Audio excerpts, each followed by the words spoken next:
दोस्तों, arts council of Pakistan Karachi के ज़ेर एहतमाम 17वीं आलमी उर्दू कॉन्फ्रेंस अपने तमाम तर अदब और सकाफ़त के हसीन रंग लिए आबोताब से जारी है। इस बार जश्न कराची के थीम से ये प्रोग्राम चल रहा है। मैं आप सबकी आमद का शुक्रगुजार हूँ।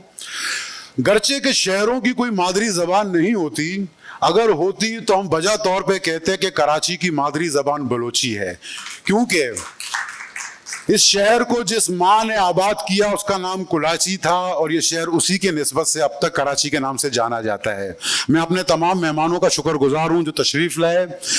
सबसे पहले मैं चाहूँगा कि नादिर शाह आदिल साहब के ऊपर गुफ्तगू हो। नादिर शाह आदिल, आपका सहाफ़ती सफ़र 45 बरस पर मुहित रहा।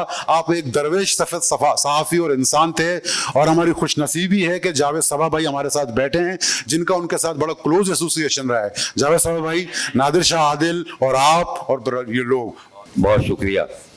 ये मुझे याद है 78 की बात है, हम यूनिवर्सिटी में थे तो हमारे एक दोस्त और बहुत अच्छे राइटर हसन ज़हीर सहाफ़ी जी, तो हमें बड़ा शौक था कि ये अखबार कैसे निकलता है और क्या होता है, तो उसी तक दो करते थे वो। और तो एक दिन वो आए और कहने लगे कि यार वो काम हो गया। मैंने कहा क्या हुआ? कहने लगे शाह जी से मिलवाते हैं आपको। उनकी मुलाकात हो गई थी जी, तो खैर शाह साहब से मिले तो वो टावर के पास एक होटल में, वहाँ एक मलबारी के होटल में बैठ के चाय पी गई। तो कहने लगे क्या चाहते हो तुम बच्चों? आपने कहा अखबार निकालना है। तो कहने लगे उसके लिए डिक्लेरेशन की ज़रूरत होती है, यानी पहला सबक उन्होंने ये दिया। आपने कहा अच्छा। तो मैं और हसन ज़हीर, मुझे याद है कि रात को 12 बजे उसकी एक फटफटी थी बहुत ही, यानी जो चलने के काबिल नहीं थी, कहीं रुक जाती थी। तो हम 12 बजे न्यू कराची पहुँचे। तो एक साहब थे शौक साहब, मुझे याद है, तो उनका एक डिक्लेरेशन उनके पास था, आंचल, मुझे याद है जी, वो डाइजेस्ट का कोई था। तो उनसे रिक्वेस्ट की तो कहने लगे भाई दे दूंगा लेकिन किराए पे होगा और आप निकालें। खैर वो डिक्लेरेशन का मामला हल हो गया। फिर एक सरमाएदार दोस्त था यूनिवर्सिटी में, उससे कहा, उसने कहा पैसे मैं लगा दूंगा आप कीजिए। तो हम कॉटन एक्सचेंज बिल्डिंग ही में गालिबन वहाँ एक छोटे से कमरा लिया और उसमें काम शुरू हो गया। शाह साहब आते थे सुबह और बैठ के गुफ्तगू बातचीत इंतहाई सादगी से, और जब वो बात करते थे तो हम तो बिल्कुल समझने के हम तंगोश हो जाते थे। इतना इतना खूबसूरत लहजा, और कि बस ये कि आपको गौर से सुनना पड़ता था उन्हें, यानी ऊंची आवाज़ तो उनकी थी ही नहीं, और बहुत ही मुस्कुराता हुआ चेहरा, एक खूबसूरत इंसान थे। तो शाह साहब के साथ वो दिन गुजरते रहे।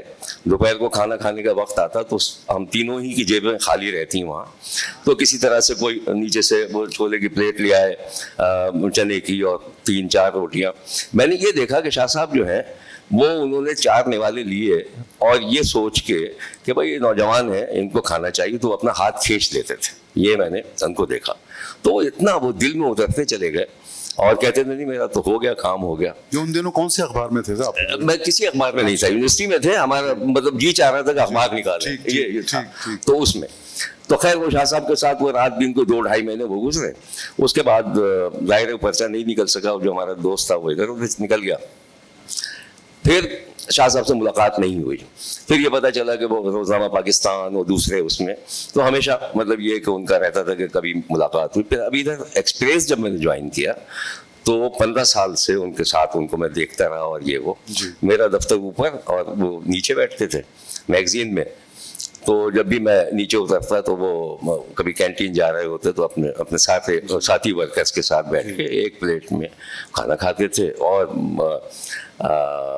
बस वो मैं आता था, मैं शाह साहब बस यूँ हाथ हिलाते थे, और उसके बाद वो सिगरेट पीने का एक महल जगह है, तो कहते थे भाई सिगरेट ज़रा ज़बा साहब कम कीजिए।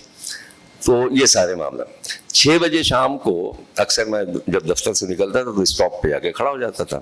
तो मुझे दूसरी तरफ जाना होता था, मैं देखता था कि शाह साहब जो हैं वो अपना एक बैग उनके पास होता था और चप्पल पहने हुए, और वो आते थे और लियारी की एक बस में बैठ के वो चले जाते थे।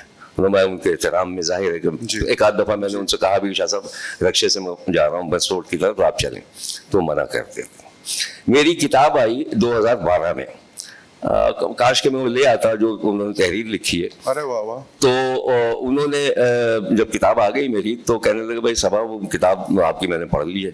मुझे बड़ी शर्मिंदगी हुई कि मैंने शाह साहब से कहा ही नहीं, बताया ही नहीं, वही नीचे थे। तो बहुत तारीफ की उन्होंने, कहने लगे भाई क्या कहने, और ये वो।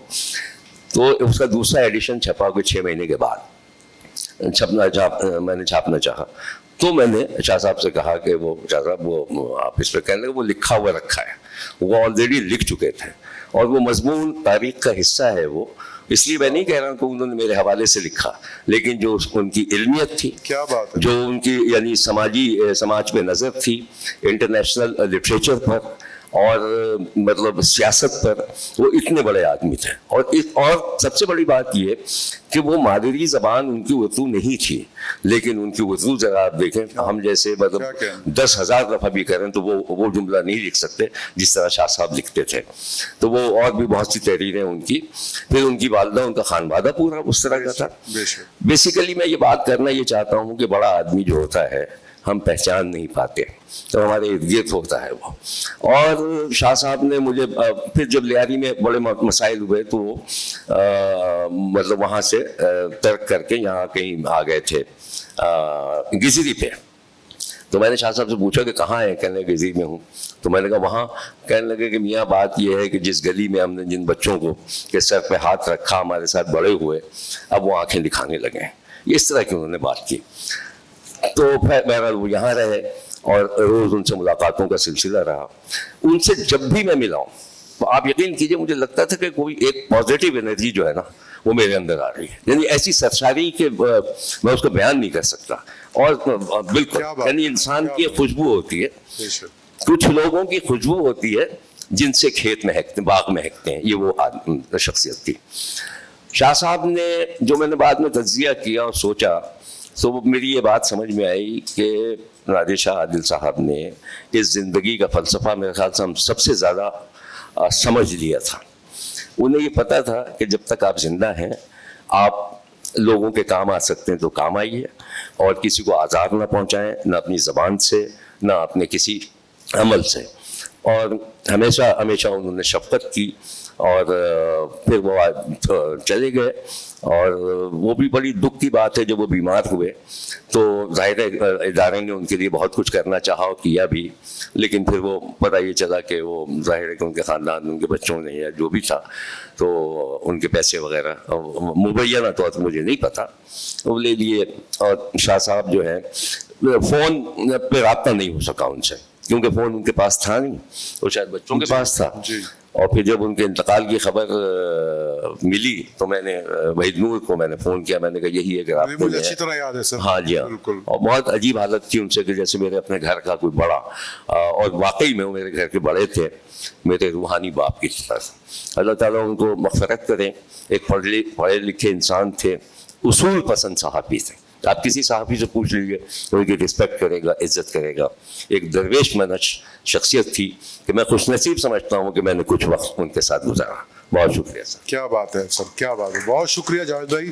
मुझे अच्छी तरह याद है, मैं सिटी कोर्ट में था, दिन के 3 बज रहे होंगे, मेरा मोबाइल मैंने साइलेंट पे रखा हुआ था। जैसे ही मैंने बाहर देखा कोर्ट से निकल के, तो पहले फ़ोन मुझे अहमद शाह साहब का आया कि मैंने सुना है कि नादिर शाह आदिल का इंतकाल हो गया है। मैंने कहा सर मैंने अभी तक अपना मोबाइल चेक नहीं किया, मैं देखता हूँ। फिर सर मैं दूसरा फ़ोन मुझे आपका आया, और जिस शिद्दत के साथ, जिस दुख के साथ उन्होंने मुझसे रब्ता किया, मुझे अंदाज़ा हुआ कि इनके कितनी क्लोज एसोसिएशन है, कितनी कुर्बत का ताल्लुक है जावेद साहब का उनके साथ। शाह साहब ने 2 किताबें भी लिखी, जिनमें एक जो है लियारी की कहानी और एक बलूचिस्तान का मुकदमा, ये भी बड़े लोगों ने पसंद की।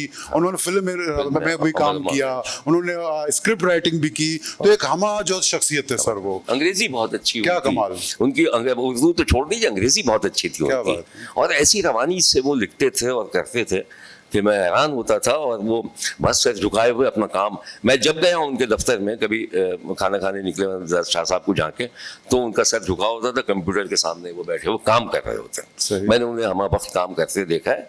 जब छुट्टी होती थी सर झुका के वो घर चले जाते थे, और सुबह वो दफ्तर आते थे। तो अल्लाह ताला खुश रखे जहाँ भी हैं, और हम सबका ये नुकसान है।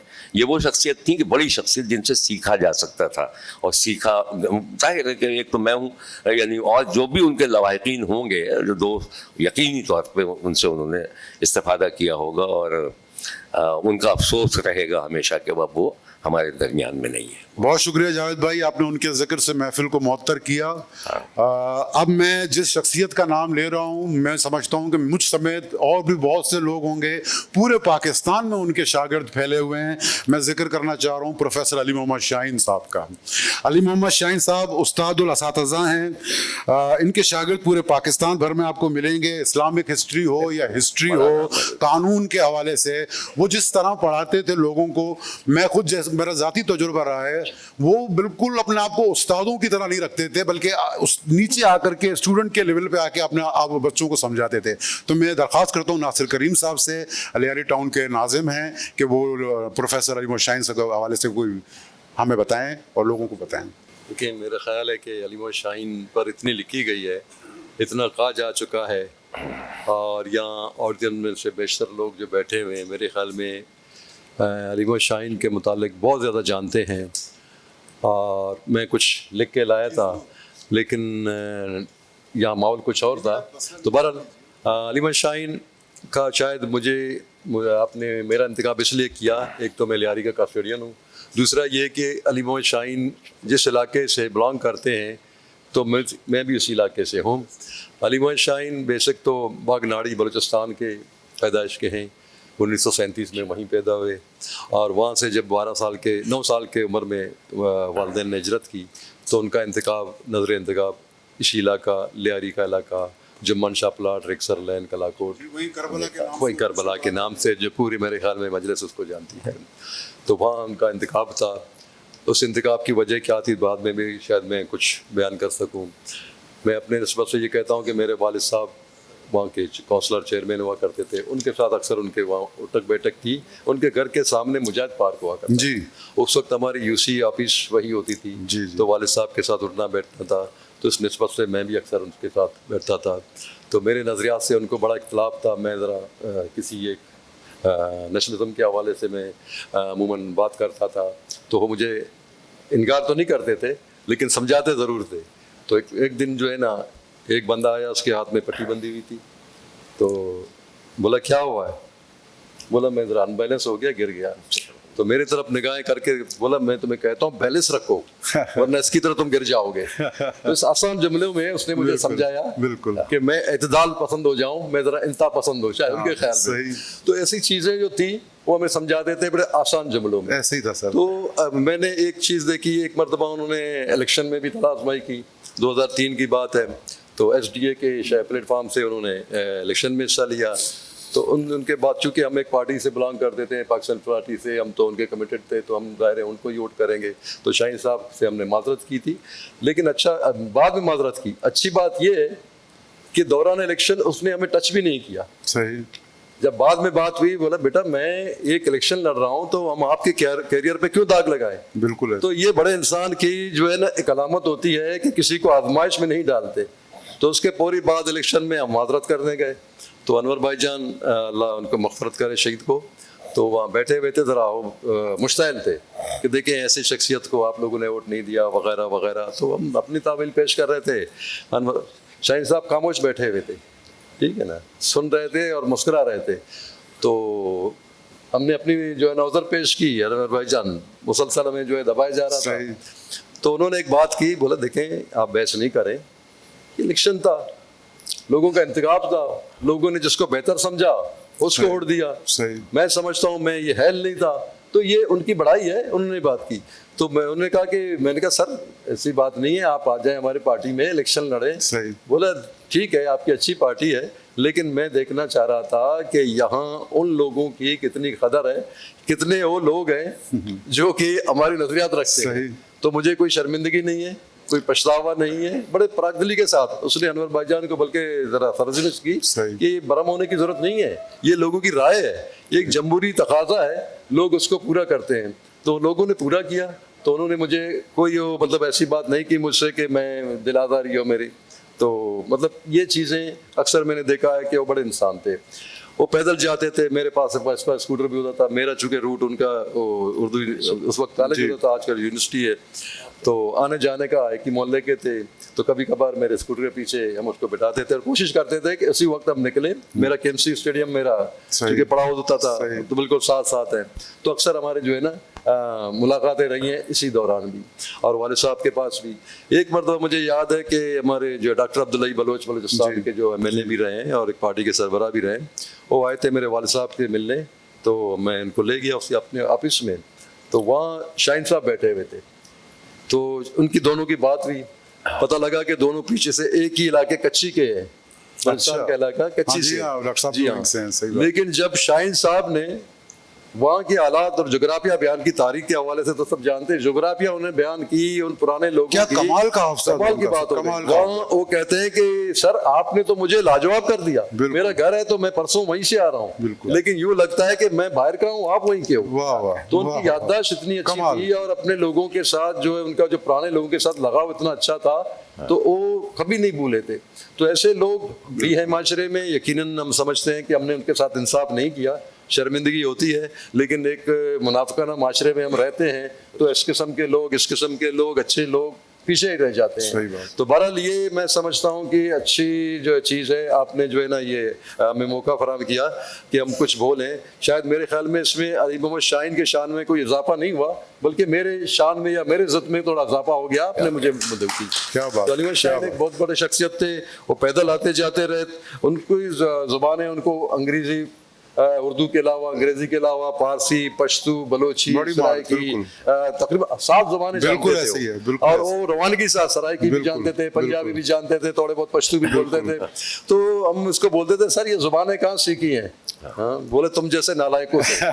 तो मतलब उनका ये सरदर्श करते थे, मतलब ये करते थे, तालीम के हवाले से हम अच्छे स्टूडेंट नहीं हुआ करते थे तो हमें डांटते थे, अलबत्ता उसकी कोशिश ये होती थी किसी की तजलील नहीं करते थे। ये अच्छी बात उनकी ये थी, किसी की तजलील नहीं करते थे, बात को आसान जुमलों में बहुत समझाते थे लोगों को। तो ऐसे लोग बहुत कम होते हैं, बिल्कुल ऐसे ही था, ये बहुत कम होते हैं ऐसे लोग। तो ये मेरा जो ज़ाती मुशाहिदा रहा है। उसने एक मरतबा जो है ना लियारी के हवाले से हम बात कर रहे थे, तो चूँकि हमारा फैमिली लियारी में 300 साल पुराने जो है, इस वक्त बलूचिस्तान में शायद हमारा कोई रह नहीं गया, तो बात हो रही थी, जैसे कि सर ने कहा ये माई कुलाची के हवाले से बात हुई, तो मुझे कहा कि माई कुलाची, तो मेरा ये उज़र था कि इसे कदीम नाम इसका था कलाती, जो हमारे जो पुराने लोग होते थे इसका नाम था कलाती। तो हमारे पुराने लोगों ने ये कहा, बाद में इसका कलाची नाम पड़ा, आया ये तजाद है क्या नहीं है, हमने जैसा सुना था, तो इसी पे हम बात कर रहे थे। तो मैंने कहा सर ये माई कुलाची आई हुई है, लेकिन दफन कहाँ है? सही। तो उसने बोला ये सवाल तुमने किया है, इसका जवाब तुमने ढूंढ रहा है। तो मैंने बड़ी कोशिश की, तो हमारे एक बहुत पुराने शख्सियत थे हाजी यूनुस, हमारे मोहाना के उसके कम्युनिटी के यूनुस साहब जिनके नाम से मंसूब है, तो मैं उनके पास गया था। तो मैंने कहा आपको पता है सब कुछ कराची के हवाले से? बोला मैं आपको बताऊं, अच्छी कब्र आपने देखी है कारादर में, वहीं पे माई कुलाची दफन है। तो ये एक तारीखी बात उन्होंने मुझे बताई कि मतलब वही दफन है। शायद हमारी नालायकी अब तक हम नहीं पहुंचे, लेकिन उन्होंने मुझे कहा कि आप जाएं देखें भाई। तो मैंने अपने पुरानों से मालूम किया था कि वो कहते हैं कि जब हमारे वहाँ से माइग्रेशन हुई थी ज़्यादातर बलोचों की, वो रहते थे कारादर मिट्टेदर की तरफ। या अभी भी जो मेहमान मस्जिद है इसके नीचे कब्रें हैं, वो हमारे मतलब आबा अजदाद के हैं। लेकिन जब अंग्रेज ने यहाँ, चूँकि लियारी रिवर था उस वक्त, जो है लियारी रिवर इसी पे बह रहा था, ये कारादर मिट्टेदर, ये लियारी रिवर मौजूदा ये नहीं था, ये एक नाला था, इसको बाद में वास्फ किया गया, ठीक है ना। तो इसी हवाले से चूंकि पानी के करीब था, हमारे लोग यहीं पे वो रहते थे। लेकिन अंग्रेज ने जब इनको जो है ना मुनासिब समझा कि इनको, तो लियारी क्वार्टर आप देख रहे हैं, इस क्वार्टर में हमें वहाँ पे धकेला गया, जिसमें ट्रांस लियारी गोलीमार और ये लियारी, ये पुराने हमारे कलाकोट की आबादी पुरानी है, इसके अलावा लश्करी का इलाका है, ये बहुत पुराना है, ठीक है ना जी। बाद में ये शहर बनता गया। तो इसी तरह जो है ना बाद लोग जो है ना ये रिवर के हवाले से जब बात करते हैं तो वो भी एक लंबी दास्तान है, उस पर भी हमारे बड़ों ने बहुत कुछ कहा है। लेकिन अली मोहम्मद शाहीन पे मैं आता हूँ कि उन्होंने बड़ा जो है ना बहुत दर्स दिया, बहुत लोगों को समझाया। एक तो ये कि लोगों को इस बात पे जो है आमादा किया कि अच्छा इंसान बने, लेकिन मेरे ख्याल में आज हजारों लाखों नहीं तो हजारों लोग अपने जरिए माश बना चुके हैं अली मोहम्मद शाहीन के तालीमात। सर बड़े बड़े ऑफिसर बने, ये एक बड़ी बात है, ये बड़ी बात है। और उसके बावजूद तंग बिल्कुल। तारी गली में रहना, बिल्कुल। एक छोटे से घर में रहना। मैं जाती तौर पर आपको बताता हूँ सर, हम एसएम लॉ में पढ़ते थे। एसएम लॉ कॉलेज ऐसा था कि वो 4 महीने उसने पढ़ाया, 4 महीने उसने रिवाइज किया। वो इंग्लिश मीडियम में पढ़ाते थे, तो हम तो अंग्रेजी हमारी कमजोर होती थी, तो फिर हम जब जाते थे उर्दू कॉलेज में अली मोहम्मद शाहीन के पास क्लास लेने की लॉ की, तो कहते मजीद कुछ सीखें। वो 8 महीने के बाद फिर नहीं पढ़ाते थे, बता आराम करो और एग्जाम दो बाद में। तो सारे स्टूडेंट वहाँ चले जाते थे। तो फिर स्टूडेंट्स ने कुछ ने जो है एसएम लॉ कॉलेज के प्रिंसिपल से रिक्वेस्ट की कि अली मोहम्मद शाहीन साहब को यहीं पे बुला लें, वहाँ पे इतनी फैसिलिटीज नहीं है। तो प्रोफेसर ने बाकायदा उनके खिलाफ साजिश की एसएम लॉ के, और उनको वहाँ पे पढ़ाने नहीं दिया। फिर अनवर भाईजान ने बलोच इत्तेहाद के दफ्तर खोला और वो क्लासेस सारे वहाँ लगने शुरू हुए। और उनका जो पढ़ाने का अंदाज था, वो जानते थे कि मुझे फिल्म से, मौसीकी से बड़ी रग़बत है। अब मुझे एक चीज़ समझ नहीं आ रही, वो मुझे समझाने की कोशिश कर रहे हैं कि ये कॉन्ट्रैक्ट, एग्रीमेंट और समथिंग लाइक दैट, एक जैसी चीज़ें थी। तो मुझे कहा कि तुम मेरी बात सुनो, तुम्हें इस तरह समझ नहीं आएगा। तुम अच्छा, फिल्म को कहते थे किताब, तुमने ताजमहल किताब देखी है, पढ़ी है? मैंने कहा जी। बोला उसका गाना कौन सा है? मैंने कहा जो वादा किया वो निभाना पड़ेगा। बोला यही तुम्हारा सवाल है, यही इसका जवाब है, जो वादा किया वो निभाना पड़ेगा, ये है तुम्हारा सवाल का जवाब। ये बात थी। बहुत शुक्रिया नासिर भाई, आपने हमसे अली मोहम्मद शाहीन की यादें शेयर की, बहुत शुक्रिया जनाब। अब हम आते हैं अपने तीसरे मेहमान की तरफ। मैं चाहूँगा अख्तर बलोच साहब पे फाजिल जमीली, हमारे भाई, प्रेस क्लब के साबिक सदर और मेरे पसंदीदा शायर, वो गुफ्तगू करें। अख्तर बलोच को आप सब जानते हैं, एक दिलबर आदमी था, मौक़िक़, इंसानी हुकूक का अलंबरदार, कराची के माजी से प्यार करने वाला शख्स। और फाजिल जमीली से बेहतर कौन जान सकता होगा कि वो सारा दिन का साथ रहता था उनका। सरकार बहुत शुक्रिया वहीद नूर साहब। अख्तर बलोच बेसिकली मीरपुर ख़ास जी में उसकी पैदाइश हुई थी, और नौजवानी तक, बल्कि तालीम भी वहीं उसने हासिल की। और सबसे पहले जो हमारा इंटरेक्शन हुआ, ये कोई अर्ली 90s जी पब्लिक अखबार। जी। तो मैं पब्लिक अखबार में न्यूज़ एडिटर था, तो अख्तर बलोच हमारा नुमाइंदा था मीरपुर ख़ास में। तो उस वक्त ये अख्तर बलोच नहीं लिखा करता था, अख्तर हुसैन जी लिखता था। और फिर वो जाहिर है कभी कभी कराची आता था तो मुलाकातें रहती थीं, लेकिन उसके अंदर जो उसकी जो खूबियाँ थीं उसका इदराक उस वक्त हमें नहीं था। फिर खैर मैं भी पब्लिक से किसी दूसरे अखबार में चला गया, और ग्रेजुअली पब्लिक की पब्लिकेशन भी बंद हो गई। तो फिर बाद में सुना कि अख्तर जो है वो हैदराबाद मुंतकिल हो गया था, और वहाँ वो कुछ ह्यूमन राइट्स जी की ऑर्गेनाइजेशंस के साथ उसने काम किया। और इसी दौरान वो मिसिंग पर्सन भी हुआ, कुछ अरसे के लिए लापता हो गया जी। लेकिन शायद वो ज़माना अच्छा था कि कुछ अरसे के लिए ही लापता करते थे, फिर वो वापस भेज देते थे। तो अख्तर जो है वो बहुत जल्दी वापस आ गया, और फिर वो हैदराबाद से कराची मुंतकिल हुआ। तो फिर कराची आते ही ज़ाहिर है वो किसी अखबार में तो था नहीं, फ्रीलांसिंग करता था। और तो कराची प्रेस क्लब की रुकनीत उसने एसोसिएट मेंबर के तौर पे ले ली जी, अपनी एक एसोसिएशन प्रेस क्लब से रखने के लिए। और फिर उसने ओढ़ना बिछौना ही कराची प्रेस क्लब को बनाया जी। और थोड़ा सा मीडियम उसने चेंज किया। फिर लगा कि अख्तर हर वक्त जो है वो किताब के साथ जुड़ा हुआ है। क्या बात। मतलब ये जो पुरानी किताबों की जितने भी बाज़ार लगते हैं, अतवार बाज़ार है जो रीगल पे, या कहीं इधर फ्रीयर हॉल में, या जहाँ कहीं भी उसे पुरानी किताब और हिस्ट्री की किताब जहाँ जहाँ भी उसको ये पता चले वो वहाँ पहुँचता था। क्या बात। भाईजान आप ज़रा बाहर जाके फ़ोन सुन लें तो मेहरबानी होगी। जी आप प्लीज़। तो अख्तर वहाँ पहुँचता था और वो किताब लेके आता था, और उसकी टेबल पे किताबों का एक बहुत मतलब भरी होती थी किताबों से।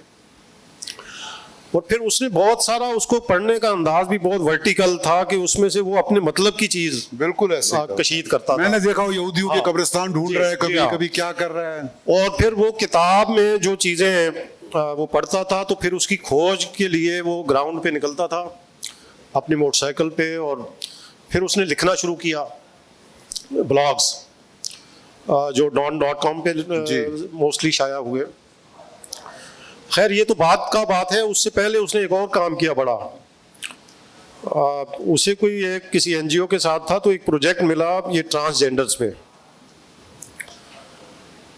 तो वो एक मुख्तसर सा प्रोजेक्ट था जिसपे उसने ट्रांसजेंडर्स को जो भी इश्यूज हैं या उनको मुश्किलात हैं सोसाइटी के अंदर, तो उस पे उसने कुछ एक डॉक्यूमेंट लिखना था। लेकिन अख्तर के अंदर चूंकि ये खूबी थी कि वो जिस काम में लगता था तो वो बहुत गहराई में चला जाता था और उसको अपना एक पैशन बना लेता था। सही। तो वो जब उसने डॉक्यूमेंट वो मुरतब करना शुरू किया और उस पर काम शुरू किया तो वो इतना डीपली उस कम्युनिटी के अंदर घुस गया कि उस कम्युनिटी ने भी उसको बिल्कुल अपने एक फर्द के तौर पे मैं समझता हूँ कि कबूल किया और अपनी ऐसी ऐसी चीजें उसको बताई कि अख्तर ने जब वो किताब लिखी तीसरी जिन्स, तो वो एक ऐसा डॉक्यूमेंट बन गया है कि मतलब उस पे वो एक ऐसा रिसर्च बेस्ड पेपर है ऐसा ही है कि उसने जो ट्रांसजेंडर्स आपस में जो जबान बोलते हैं उसको डिकोड किया है। वाह वाह अख्तर वाह वाह। यानी कि वो आप आम लोगों को उनकी जबान समझ नहीं आती कि वो क्या कह रहे हैं एक दूसरे से, सही। तो अख्तर ने वो उनकी उस जबान को डिकोड किया और वो एक बहुत अच्छी किताब है। मतलब उस पे आगे चल के मजीद किताबें लिखी जा सकती हैं। तो वो एक ऐसा डॉक्यूमेंट जो उसका सबसे बड़ा काम है। फिर जब उसने ये ब्लॉग्स लिखना शुरू किए तो उसने फिर कराची को रीडिस्कवर करना शुरू किया। एक तो कराची या पाकिस्तान, जो पाकिस्तान की हिस्ट्री है वो तो आपको पता है निसाबी हिस्ट्री है, और जिससे इत्तफाक करना कोई भी जो पढ़ा लिखा आदमी है, ज़ी शऊर है, उससे इत्तफाक शायद नहीं कर पाए। तो अख्तर जो है वो तारीखी हवालों के साथ उसने कराची को रीडिस्कवर किया, कराची के पुराने कब्रिस्तानों को रीडिस्कवर किया, कराची के जो पुराने बासी थे जिसमें जैसे कि आपने हवाला दिया कि बलोच सबसे पहले आते हैं जी, और उसके बाद यहूदी थे यहाँ, उसने यहूदियों की जो मस्जिद थी उसके हवाले से लिखा, यहूदियों की जो इमारतें थीं जी, जो उनके कम्युनिटी हॉल्स थे उसके बारे में लिखा। फिर पारसियों पे उसने बहुत काम किया, फिर हिंदुओं की जितने भी यहाँ पे खुरे थे या जो भी उनके निशानात थे, इमारतें थी पुरानी तारीखी, जो कॉलेजेस उन्होंने बनाए, जो हॉस्पिटल्स बनाए, तो उस पे अख्तर बलोच ने बहुत ज़्यादा लिखा और तारीखी हवालों के साथ लिखा। मतलब उसको जुटलाया नहीं जा सकता, वो बाकायदा वो लिख के उसमें से वो उसके हवाले देता था किताबों के भी। फिर दूसरी उसकी खूबी जो थी वो ये थी कि उसने इतना सारा इल्म हासिल करने के बावजूद, यानी कि आखिरी दिनों में वो पढ़ाने भी लगा था जी, और एमफिल भी किया था उसने, लेकिन वो अपने आप को तिफले मकतब ही समझता था। हर वक्त वो जुस्तजू में लगा रहता था कोई नई चीज सीखने। क्या बात है। अगर उसको किसी लफ्ज का मतलब नहीं समझ में आ रहा तो वो बिला झिझक, यानी कि हमारी समटाइम तलखी भी हो जाती थी, क्योंकि मुस्तकिल जब आप एक खानदान का हिस्सा होते हैं जी, एक साथ वक्त गुजारते हैं तो बहुत सारी चीजें आपको एक दूसरे की इरिटेट करती हैं, एक पसंद भी आती हैं। तो मतलब समटाइम ऐसा हुआ कि शाम को मेरी, चूंकि वो बहुत इज्जत करता था, मैं न्यूज़ एडिटर था पब्लिक में, ये रिपोर्टर था हमारा, तो मुझे हमेशा उसी ज़माने से वो सर कह के मुखातब करता था। तो मैं अपना इस का थोड़ा सा फ़ायदा उठाते हुए कभी उसको डांट भी दिया करता था। तो मतलब ऐसा हुआ कि मैंने शाम को उसको डांटा, तो अब मुझे ये था कि 2-3 दिन तो हमारी गुफ्तगू नहीं होगी, लेकिन अगले दिन वो कोई बहाना करके एक किताब यूं ला कि सर ये जरा सा इस शेर का मतलब मुझे समझा, वो पकड़ ली उन्होंने आपकी कमजोरी। तो वो उसकी ये खूबी। और फिर वो अख्तर हुसैन से बलोच कैसे हुआ, ये बड़ा दिलचस्प वाकया मैं आपको। फिर कराची वाला, हाँ कराची वाला सर शाहजिल भाई, अख्तर बलोच की फैमिली भी आई हुई है, मैं उनको वेलकम करता हूँ, भाभी आई हुई है, सईदा बलोच आई हुई है। तो वो अपना जो टेबल जिस पे अख्तर बैठा करता था, अभी उसको हमने उसी के नाम से मंसूब कर दिया है, उसकी तस्वीर लगा दी है वहाँ पे। क्या और ये बहुत कम होता है, बड़ा काम किया, वाह वाह। कराची प्रेस क्लब के अंदर ये बहुत कम लोगों को ये एजाज हासिल है कि कोई गोशा उनके नाम से मंसूब हो जाए। क्या बात। यानी कि उनकी इतनी अहमियत, या जिसे आप कहते हो ना कि खला पैदा होना किसी के जाने से, तो अख्तर के जाने से एक खला पैदा हुआ कि उस कुर्सी को देख के आपको लगता था कि यहाँ अख्तर को बैठा होना चाहिए। सर हम आते हैं वो कह नहीं सुनने को मिलते हैं। हाँ, तो वो एक वो जो टेबल है मखसूस ऊपर कार्ड रूम में, हाँ वो सुबह से शाम तक, रात तक वहीं पे बैठता था। तो हमारे जो दूसरे फोटोग्राफर हैं अख्तर सोमरो, तो वो भी अख्तर हुसैन है, तो वो राइटर के बहुत अच्छे फोटोग्राफर हैं। तो ये दोनों वहीं बैठते थे। आप दोनों को अख्तर हुसैन, तो अख्तर सोमरो जो है वो है सब्जी खोर, मतलब वो सब्जी के अलावा, दाल के अलावा नहीं खाते। अख्तर जो है वो गोश्त खोर था, सही। तो उसको तो गोश्त खाना हर वक्त। तो फिर ये हुआ कि वो अख्तर तो गोश्त खा के चला जाए, बिल आ जाए अख्तर सोमरो के नाम। वो कहे यार मैंने तो एक सब्जी खाई, एक चपाती खाई, तो इतना बिल मेरे नाम क्यों है? तो फिर वो कहा जी भाई ठीक हो। तो फिर दोनों में म्यूचुअल ये हुआ कि यार तुम अपना अख्तर बलोच लगाओ और मैं सुमरो लगाऊं, ताकि सही ये कस गया, फर्क आ जाए। सही। तो वो दुरुस्त हो। वाह वाह। तो खैर वो फिर वहाँ वो बैठता था। फिर इसके साथ साथ उसके अंदर जो खूबियाँ और थीं, मतलब एक वो बाकायदा लिखारी बन गया, अदीब बन गया, लेकिन उसको मौसीकी का उसको बहुत शौक था, क्लासिकल मौसीकी का। कभी कभी मूड में होता तो गाता था क्लासिकल, सही। गाना भी सुनाता था, इंटरटेनर भी था। हाँ यानी कभी बहुत मजे में हो तो हम कहें यार अख्तर जरा मजलिस पढ़ो, हाँ। तो वो फिर सरायकी में, क्या बात है। वो सरायकी में बिल्कुल वो अच्छा ये हमें नहीं मालूम था। वाह। मजलिस तो मतलब वो किसी पे भी कि मैडम मासूम वही नूर, हाँ। बस यहाँ से शुरू हाँ, होता था। फिर वाह। तो बड़े कह के वो बिखरते थे। जबानों पे उसको बहुत सारी अबूर था, यानी एक तरह से हफ्त जबान था, सराइकी, बलोची, सिंधी, पश्तो भी थोड़ी बहुत जानता था, बरावी और पर्शियन भी। वाह वाह। तो एक मतलब उसका बहुत एक काम फैला हुआ, बहुत जल्दी चला गया, जिसका बहुत अफसोस हुआ। और उसमें कहना नहीं चाहिए, उसको दो चीज़ों के साथ मैं जो समझता हूँ कि इश्क की हद तक जो उसको लगाव था दो चीज़ों से, एक तो किताब और दूसरा शराब। तो किताब मेरा ख्याल में उसको जिंदा कर गई है, क्या कहना। और शराब ज़रा जल्दी ले गई उसको, ज़रा बहुत जल्दी चला गया, जिसका ज़ाहिर है अफसोस है।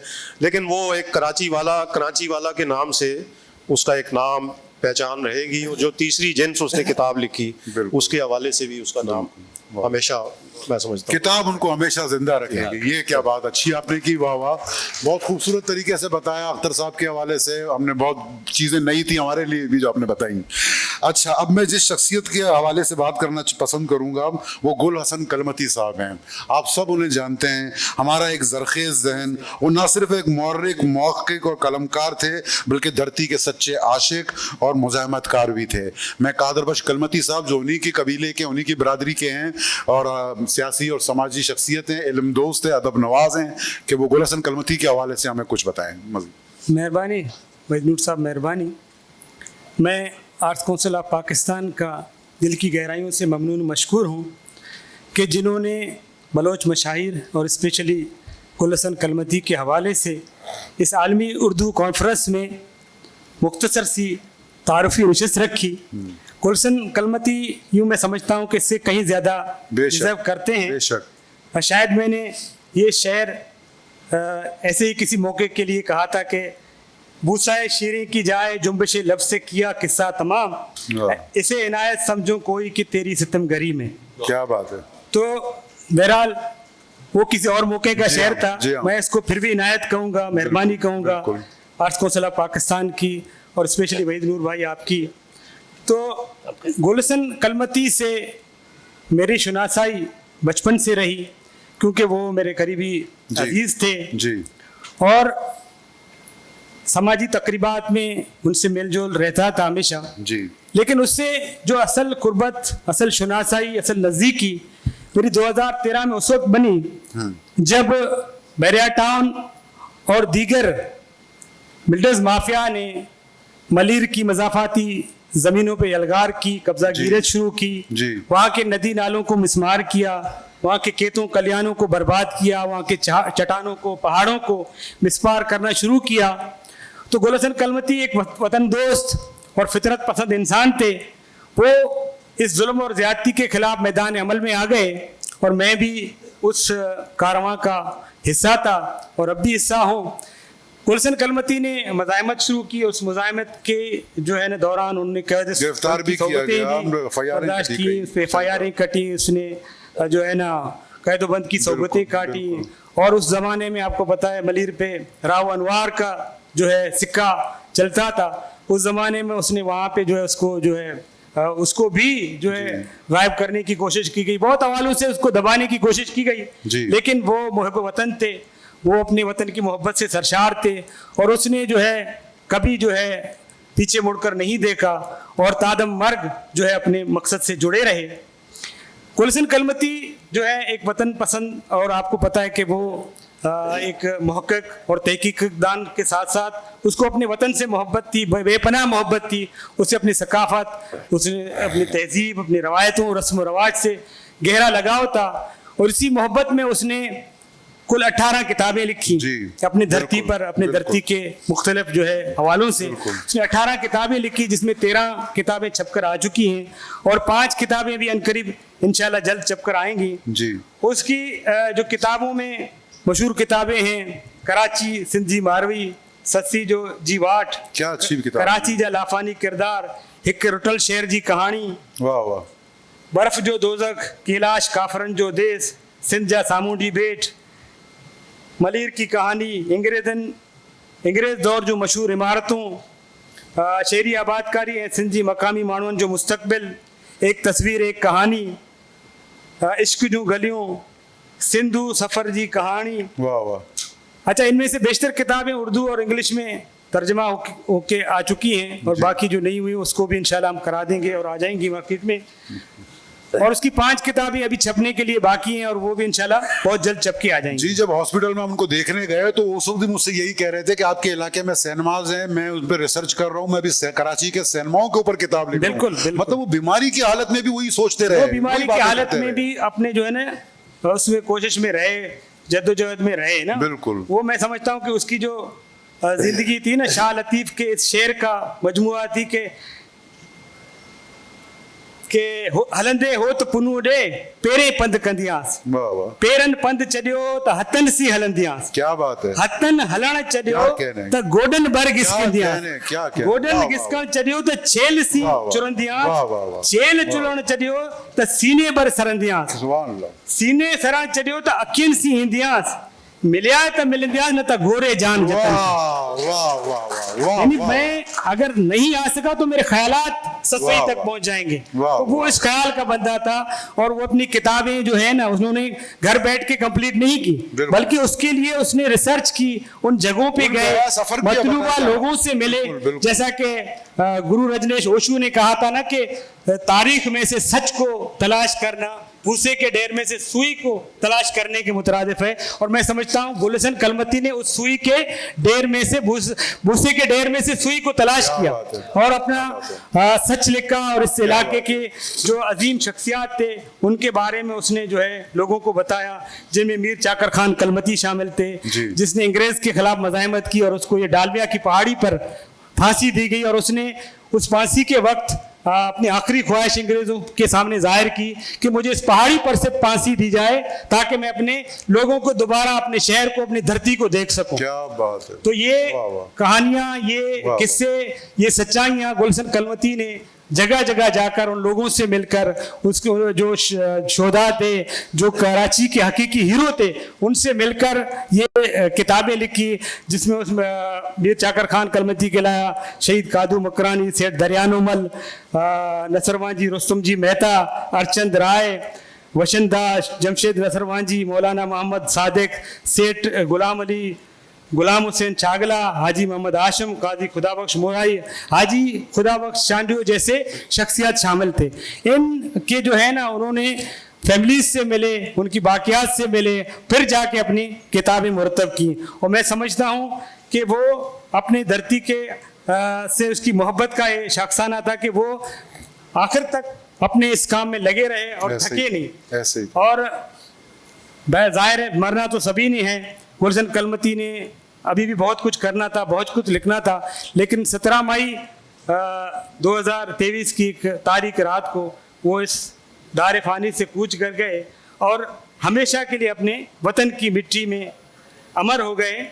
तो मैं आज आपके इस प्रोग्राम के तवस्सुत से आर्ट्स काउंसिल ऑफ पाकिस्तान के मुंतज़मीन से मुतालबा करता हूँ कि वो आर्ट्स काउंसिल का कोई हाल, कोई पार्क, कोई लाइब्रेरी गुलशन कलमती के नाम से मंसूब कर दें, ताकि हम जब जब यहाँ आएँ, उसको भी आपको पता है कि किताब भी उसने लिखी थी कराची की कदीम इमारतों पर, और आर्ट्स काउंसिल भी एक कदीम इमारत है। तो इस कदीम इमारत के कोने कांचे में जब उसका नाम होगा तो हम चाहने वाले उसके जब यहाँ आएंगे तो उसकी खुशबू को महसूस करेंगे। मेहरबानी आपकी, बहुत बहुत शुक्रिया। बहुत शुक्रिया कलमती साहब आपका, आपने बहुत अच्छे से हमें बताया सब कुछ।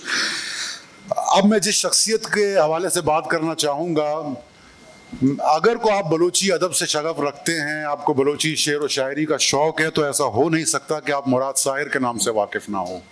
मुराद साहिर बलोची का एक बहुत बाकमाल शायर था, गोलीमार से उनका ताल्लुक़ था। हमारे साथ इसाक़ खामोश बैठे हुए हैं। इसाक़ खामोश खुद एक बहुत बाकमाल शायर हैं, 7 किताबों के मुसन्निफ़ हैं। इसाक़ खामोश जब गुफ्तगू करेंगे और मुराद साहिर पे बात करेंगे तो फिर आप देखिए क्या कौन कौन से पहलू निकालते हैं। इसाक़ साहब, बहुत बहुत शुक्रिया वहीदुर साहब। मुराद साहिर के मुकाबले में मैं तो एक खदना सा, एक छोटा सा इंसान हूँ, छोटा सा आदमी हूँ, लेकिन ये आप लोगों की करम नवाजी है कि एक अदबी कद्दावर अदबी शख्सियत पर मुझे ज़ाहिर ख्याल करने का यहाँ मौका दिया गया है। हमारी भी खुशनसीबी है सर, आप लोगों की नवाजिश है।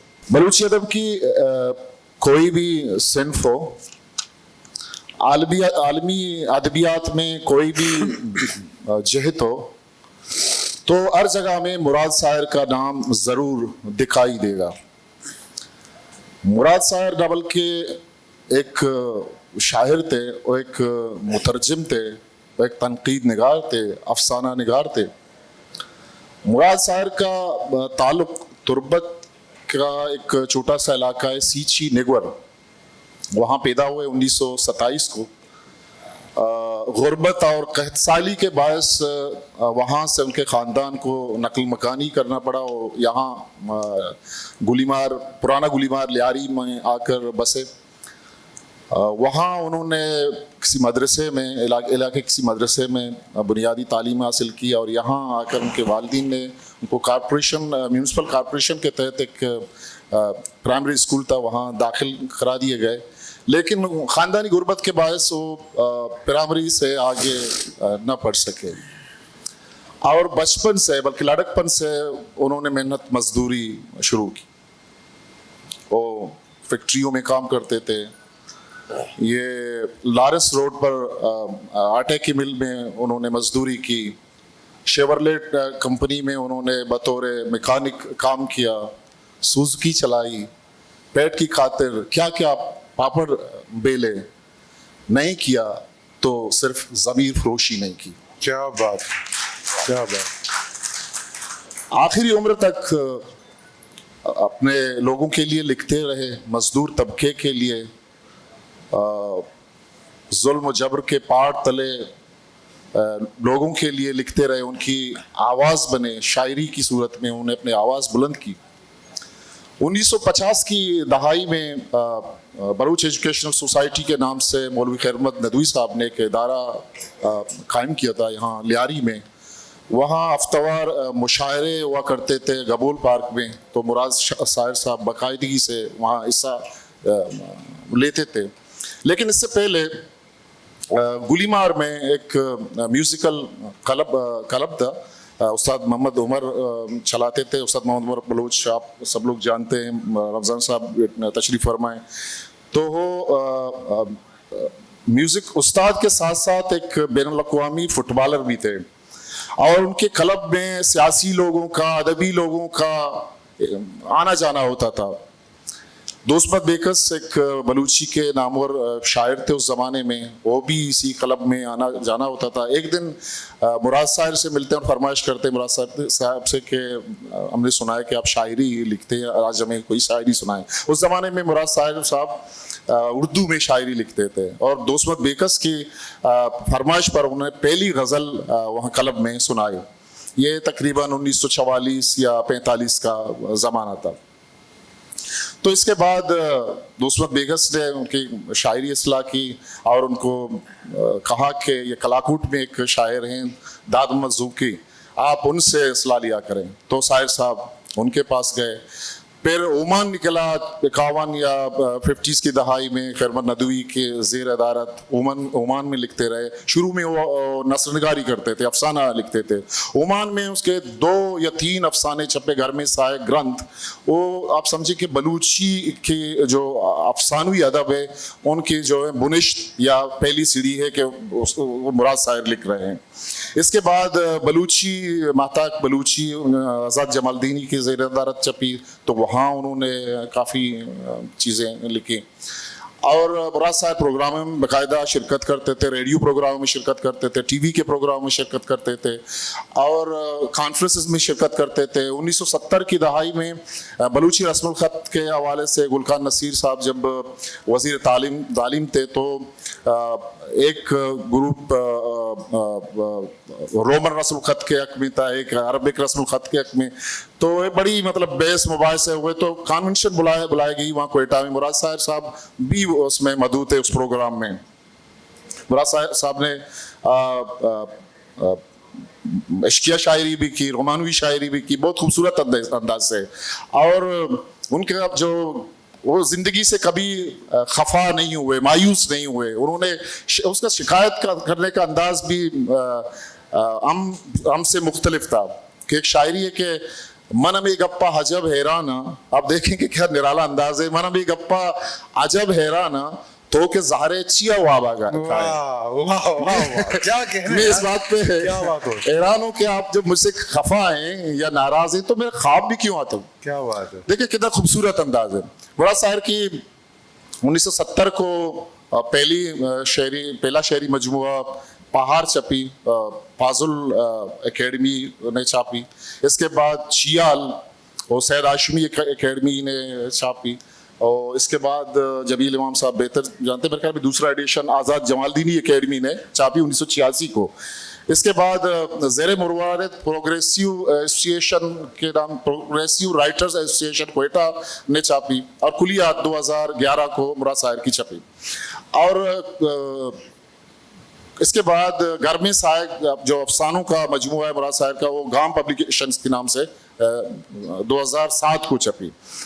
और मुराद शायर पर लिखे गए मज़ामीन का मजमूआ रहीम बख्श मेहर साहब ने इसकी तदवीन और तरतीब की, हो 2014 या 16 को छपी।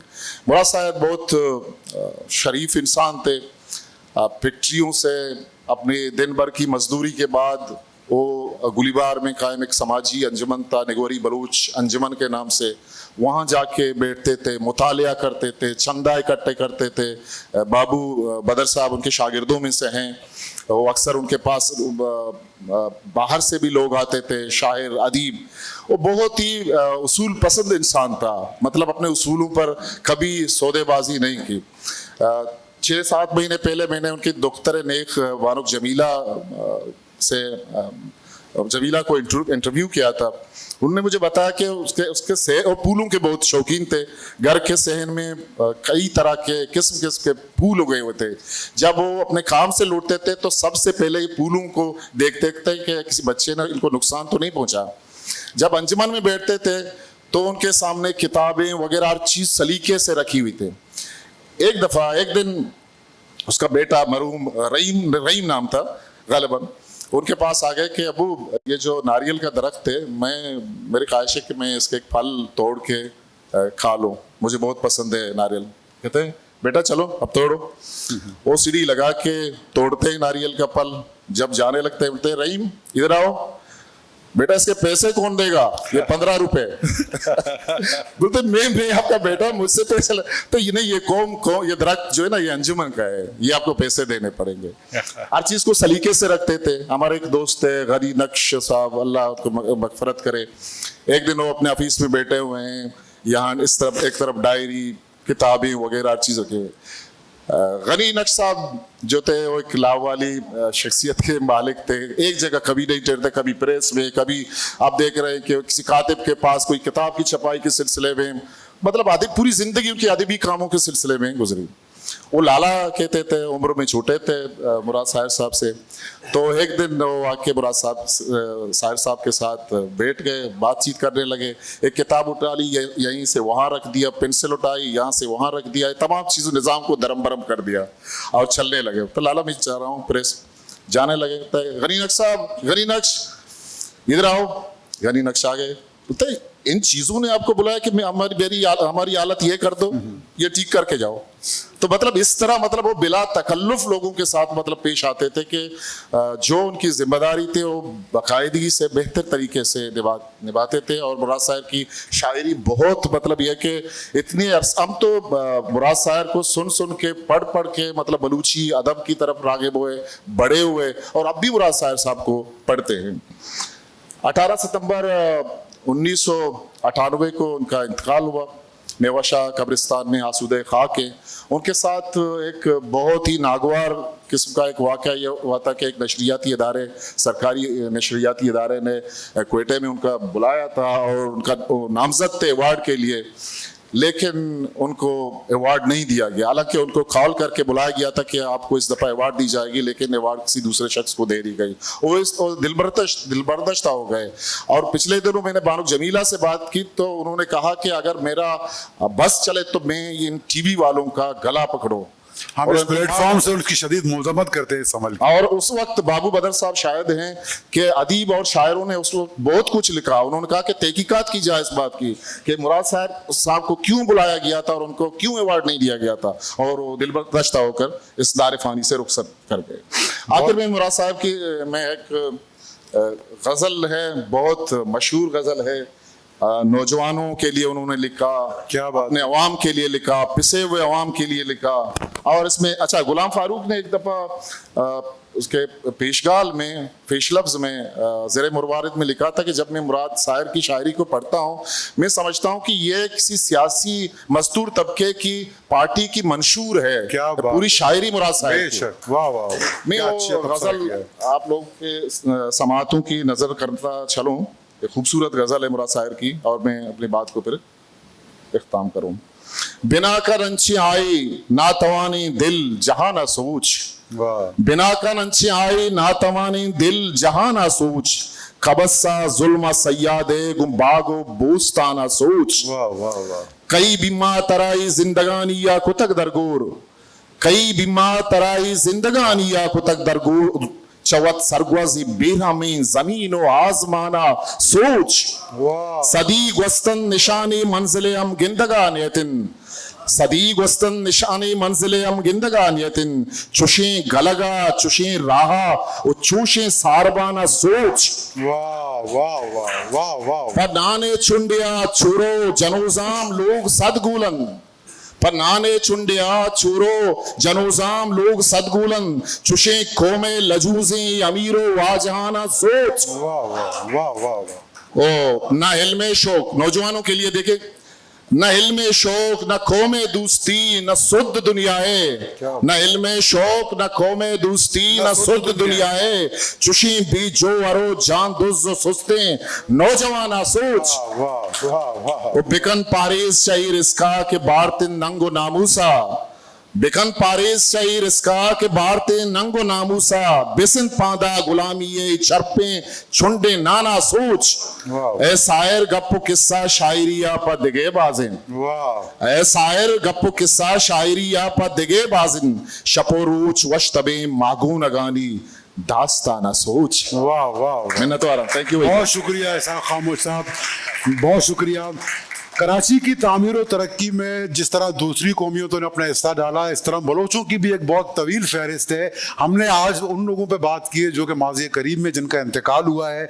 हम नाकू फैज़ मोहम्मद पे बात कर सकते हैं, उस्ताद अब्दुल सत्तार पे बात कर सकते हैं, जाड़ोक पे, बिलावल बेल्जियम पे, एक्टर अनवर इकबाल पे, लाला लाल बख्श रिंद पे, यूसुफ मस्ती खान पे, ज़हूर शाह हाशमी पे, रहीम बख्श आज़ाद पे, बानुल दश्तियारी, सबा दश्तियारी, खैर मोहम्मद नदवी, दोस्त मोहम्मद बेकस, उस्ताद गुलाम हुसैन, मुमताज सब्जल, नूर मीम दानिश, रमजान बलोच साहब, हुसैन शाह, ज़हूर ज़ेबी, नूर मोहम्मद शेख, समीना कंवल, मीर सागर, इमरान साकिब, शबीर अरमान, कैफी खलील तक बहुत से लोग हैं। मगर मुख्तसर टाइम पे हमने जो चाहा, वो 5 जो रिसेंटली इंतकाल किया उन्होंने, उन पर बात की। आप सबका बहुत बहुत शुक्रिया, आपने हमें प्रोग्राम को इज्जत दी। आप सबका बहुत बहुत शुक्रिया, आप सब तशरीफ लाए। इंशाल्लाह ये सिलसिला जारी रहेगा, आइंदा हम बाकी शख्सियतों पर भी प्रोग्राम करते रहेंगे। माशाल्लाह। बहुत शुक्रिया।